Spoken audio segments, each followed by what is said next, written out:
Antes de mergulhar nesta história incrível, considere se inscrever no canal e ativar o sininho. Cada história aqui tem algo a dizer, e você não vai querer perder nenhuma. Na extensa cidade de Nova Ponte os dias passavam com uma opressão quase sufocante. Arranha-céus de vidro, ruas elevadas, luzes berrantes à noite e cantos escuros durante o dia. Tudo naquela metrópole parecia exacerbar os contrastes entre riqueza e miséria, poder e impotência.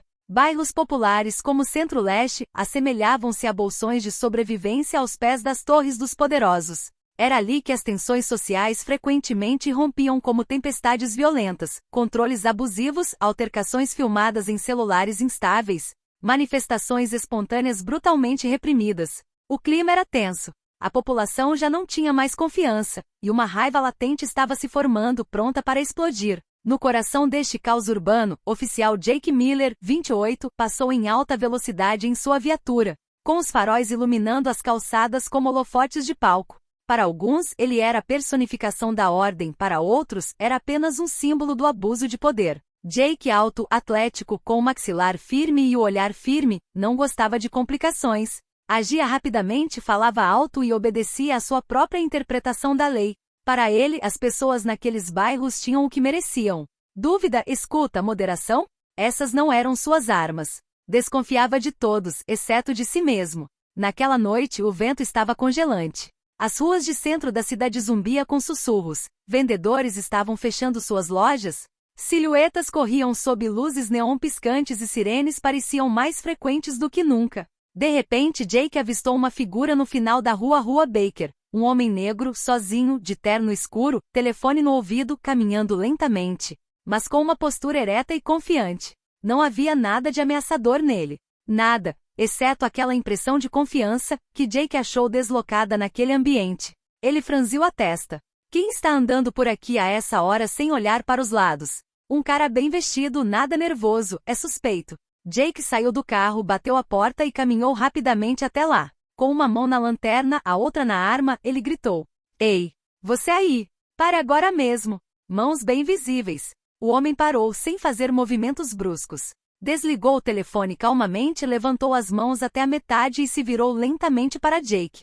Ele estava na casa dos 50 anos, era alto e tinha um ar cansado, mas digno. Seu terno, embora amassado, transmitia certa elegância. Sua voz, quando falava, não era trêmula nem provocativa. Policial.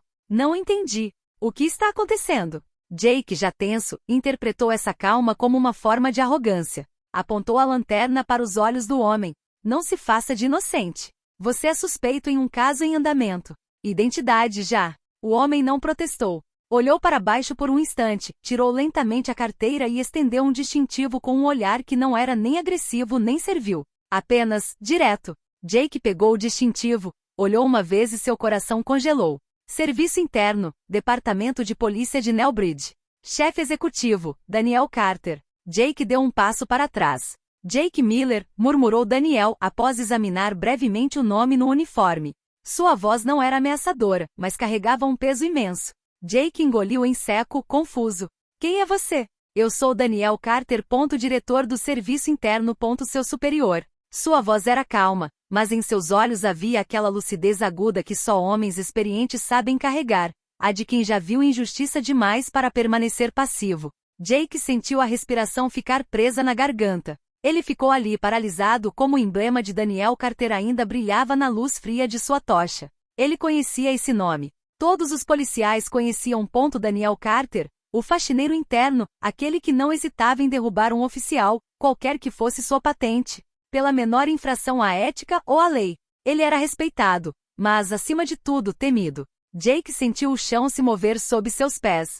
Em seu fone de ouvido, o estalo de uma voz familiar ecoou. Unidade 12, precisa de reforços na Baker Street? Ele respondeu mecanicamente com a garganta seca. Afirmativo. Presença suspeita, bem, situação sob controle. Mas era tarde demais. Menos de 2 minutos depois, 2 viaturas chegaram ao local, com suas luzes girando lentamente, piscando luzes azuis contra as janelas dos prédios. Os colegas de Jake saíram, armas não em punho, mas mãos em riche, confusos com a cena à sua frente. Um deles, o oficial Connor Blake, franziu a testa ao reconhecer Daniel Carter. Trocou um olhar discreto com outro policial e instintivamente baixou os olhos.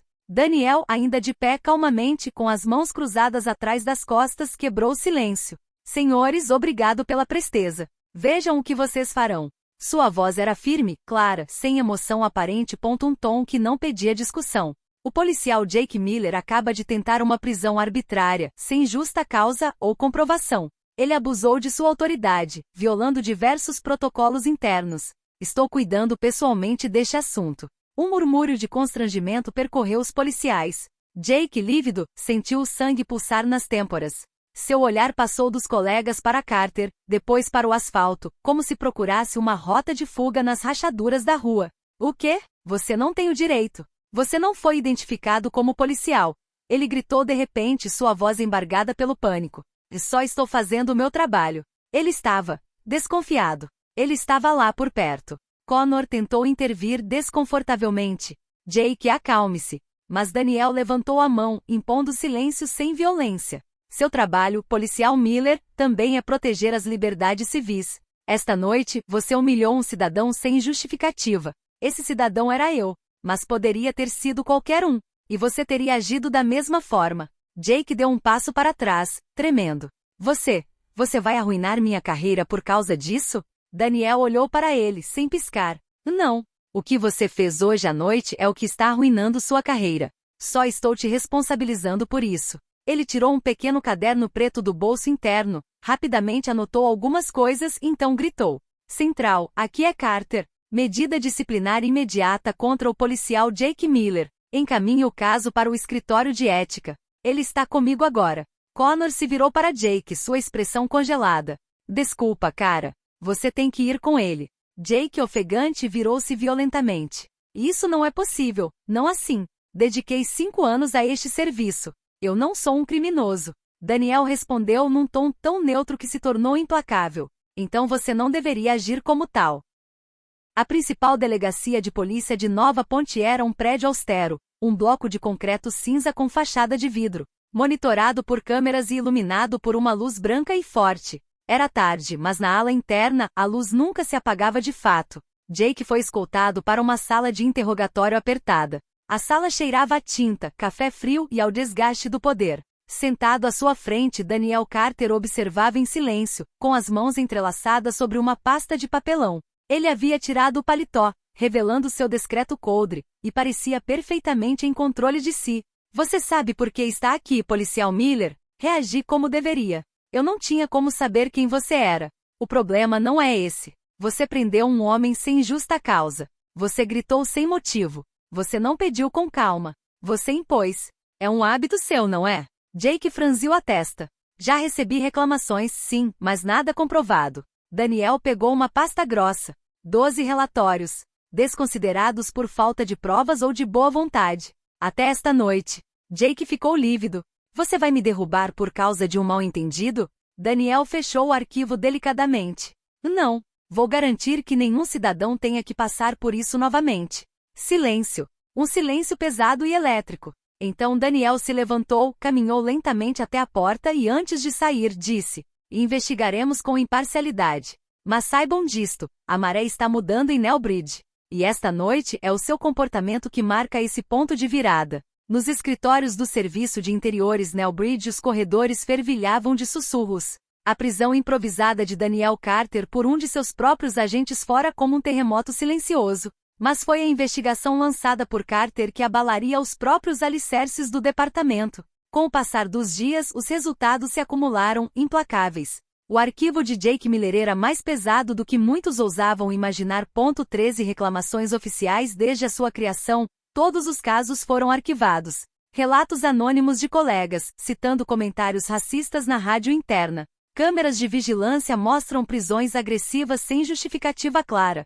Cidadãos, muitas vezes jovens e negros, traumatizados por buscas arbitrárias e ameaças mal disfarçadas. Cada página do relatório pintava o retrato de um homem que nunca tinha compreendido o que isso realmente significava: servir e proteger. Mas Daniel Carter sabia que lidar com um caso isolado não seria suficiente. Jake conseguiu agir assim por tanto tempo porque o sistema permitia. Está no quarto 403, geralmente reservadas para reuniões de estratégia de crise, que Daniel convocou os principais funcionários do Departamento de Polícia de Newbridge. Eram 12, sentados ao redor da sólida mesa oval de carvalho, chefes de unidade, promotores associados, diretores de treinamento e até mesmo o vice-prefeito.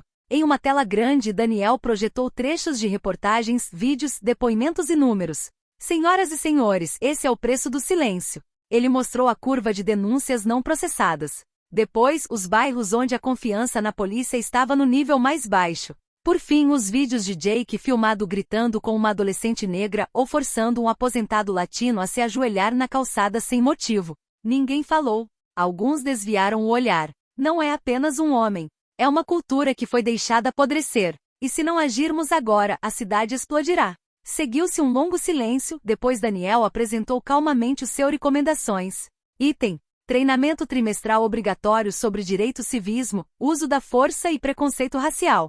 Item: implementação de um sistema de câmeras de bordo controlado por um órgão independente. Item: criação de uma célula externa, composta por civis, para investigações sobre violência policial. Item: acesso anônimo aprimorado para relatórios interna, com proteção para denunciantes. A tensão aumentou. Alguns funcionários se opuseram timidamente, falando em orçamento ou reputação departamental. Mas Daniel o interrompeu. Nossa reputação já está manchada. O que podemos salvar agora é nossa honra. E nossa confiança. Jake estava oficialmente exuspe nos dias que se seguiram. Seu distintivo foi retirado, sua arma guardada em um cofre trancado. Os olhares dos outros agentes mudaram. Alguns o evitavam. Outros, mais hipócritas, ainda sorriam para ele, mas sem ternura. Em casa, Jake desmoronou. Sozinho em seu apartamento, ele releu o relatório que o preocupava. E pela primeira vez ele ouviu sério. Palavras de medo, de raiva, de injustiça.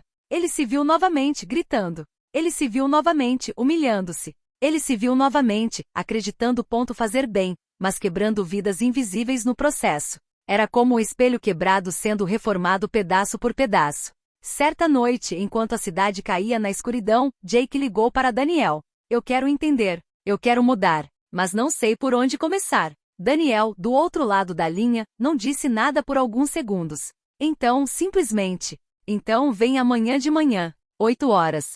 Sala 215. E veremos. No dia seguinte, Jake apareceu. Não de uniforme. Não como policial. Apenas como homem. Daniel lhe atribuiu um programa rigoroso. Terapia compulsória com um psicólogo especializado em violência sistêmica. Participação semanal em grupos de diálogo entre policiais e vítimas de abuso. Trabalho comunitário nos bairros mais marginalizados de Newbridge. No início, Jake resistiu. Sentiu-se preso, julgado, humilhado. Mas com o passar das semanas, algo se rompeu dentro dele. E a luz entrou pelas frestas. Em uma roda de conversa, uma mãe lhe contou sobre seu filho de 15 anos, prensado contra um carro, tremendo, insultado por um homem uniformizado. Ela estava chorando. E Jake sabia que era ele, naquele dia. Ele se desculpou. Pela primeira vez na vida, sinceramente. 6 meses se passaram.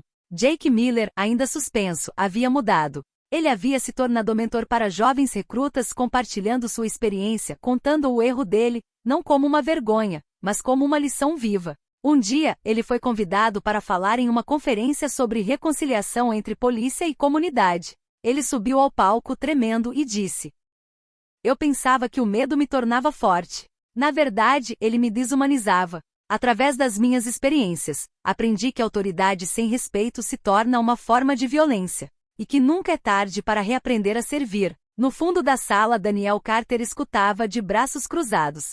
Ele não sorria, mas seus olhos revelavam um brilho raro, esperança. 12 meses se passaram desde aquela noite caótica no centro. Uma noite que ninguém esqueceu. Nem Jake Miller, o ex-policial impulsivo e arrogante, nem Daniel Carter, o diretor do serviço interno que ousou confrontar o sistema de dentro. E hoje, contra todas as probabilidades, os dois homens estavam trabalhando lado a lado. Nas novas instalações renovadas do Divisão de Reforma Policial de Newbridge, um andar inteiro foi dedicado a iniciativas de justiça comunitária. Na porta de vidro do escritório principal podia-se ler: Unidade de Confiança Civil, Diretor Carter, Oficial Miller, Oficial de Reforma de Campo. Era real Jake Miller, aquele que muitos viam como um exemplo do que não se deveria mais ser, havia se tornado um agente de mudança. A parceria inicialmente gerou murmúrios. Alguns diziam que Daniel estava correndo um enorme risco político ao se associar a um homem suspenso por abuso de poder. Outros viam Jake como um traidor, um ex-valentão que havia se tornado o queridinho do governo. Mas aos poucos, os resultados falaram por eles. Toda semana, Jake e Daniel organizavam oficinas comunitárias nos bairros mais tensos da cidade. Reuniram policiais, moradores, jovens fugitivos, professores e ex-presidiários. Jake contou sua história com humildade. Ele explicou como o uniforme pode desumanizar quando esquecemos quem estamos enfrentando. Como o medo, a pressão e o preconceito podem levar a ações irreparáveis. Daniel, por sua vez, liderou os debates, reformulou a dor, construiu pontes. Juntos eles jogaram programas, pilotou em 3 delegacias de polícia, câmeras de bordo, duplas policial assistente social, intervenções desarmadas em conflitos não violentos. Nem sempre foram aplaudidos. Receberam ameaças, críticas e cartas anônimas. Mas seguiram em frente. O que tornou seu trabalho poderoso foi sua consistência. Daniel personificou integridade. Jake personificou transformação humana. Um dia, um jovem recruta, Marcos, disse-lhes: vocês provam que a redenção é possível, e que a polícia pode ser mais do que aquilo que nos foi mostrado. Jake olhou para baixo. Ele tinha dificuldade em se ver como um modelo a seguir, mas os olhares ao seu redor eram claros. Ele ganhou sua legitimidade não pela perfeição, mas pela perseverança. Os resultados, embora graduais, foram tangíveis. As queixas contra agentes policiais diminuíram em 42% nos bairros testados. A taxa de cooperação dos cidadãos durante as intervenções aumentaram. Líderes comunitários estavam tomando agora participa de certas decisões estratégicas, uma primeira na história da cidade. A imprensa falou da experiência Nelbridge com uma mistura de ceticismo e admiração. E em uma conferência nacional sobre brutalidade policial, Daniel e Jake subiram ao palco juntos. A plateia se levantou não pelo passado, mas pelo futuro que representavam. Todos os dias, Jake anotava em um caderno que mantinha em sua gaveta. Lembre-se de quem você foi. Honre quem você está tentando se tornar. E nunca deixe o esquecimento acabar com a empatia. Não foi fácil. Ele ainda vivia com vergonha. Certos rostos retornavam em seus pesadelos. Mas foi essa lembrança dolorosa que o impediu de recuar. Ele tinha visto o pior de si mesmo. Agora queria oferecer o melhor aos outros. Um dia, um fotógrafo capturou um momento inesperado. Daniel e Jake caminhando lado a lado em um bairro em reforma, cercados por crianças brincando de pular corda e policiais desarmados de colete distribuindo comida. Na foto, Daniel sorria calmamente. Jake observava as crianças com um olhar gentil, quase paternal. A foto viralizou nas redes sociais. Ela trazia uma legenda simples: 2 homens, uma cidade, uma segunda chance.